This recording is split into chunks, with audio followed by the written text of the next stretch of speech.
जय जय गणेश. आता आपण ज्येष्ठ शुक्ल चतुर्थीचं व्रत बघूया. आंध्र प्रदेशामध्ये शेषपुरामध्ये कर्दम नावाचा राजा होता. दुर्दैवाने त्याला प्रमेह नावाचा रोग जडला. मूत्रस उत्सर्ग होत नसे. त्याला अत्यंत दाह होई. कधीकधी उत्सर्ग बंद पण होई. तेव्हा रात्री रात्री तो या पीडेनी अत्यंत क्षीण झाला. तेव्हा स्त्रीसह राज्य सोडून वनावनातून हिंडत राहिला. तेथे एकदा भारद्वाज मुनी आले. त्यांना त्याने प्रणाम केला. योगींद्रांनीही त्याची अवस्था पाहिली व ध्यान लावून त्याच्या पीडेचे कारण जाणले.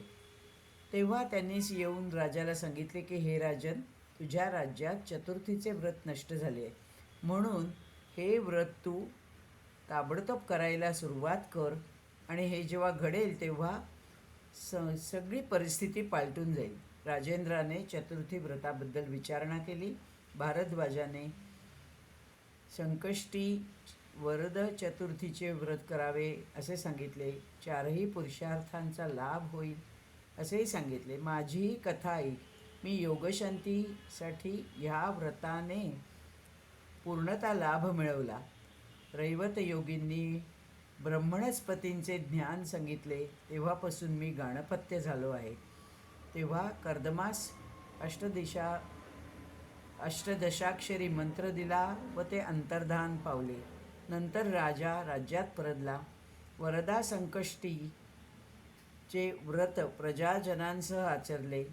कृष्ण चतुर्थीचे पण व्रत आचरायला सुरुवात केली. रोगमुक्तही झाला. दुसरी कथा अशी आहे की गौड देशात एक पापी ब्राह्मण होता. वनात जाऊन लोकांना मारत असे. द्रव्यहरण, स्त्रीहरण, स्त्रियांचे हनन करीत असे. एकदा त्याला मारायला 5 पुरुष आले. त्यांनी त्याला मारून मारून जर्जर केला आणि फेकून दिला. तो ज्येष्ठ शुक्ल चतुर्थीचा दिवस होता. त्या ह्या मारातून तो पंचमीला मेला आणि मुक्त झाला.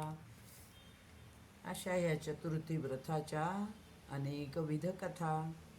जय जय गणेश, जय जय गणेश, जय जय गणेश देवा. धन्यवाद.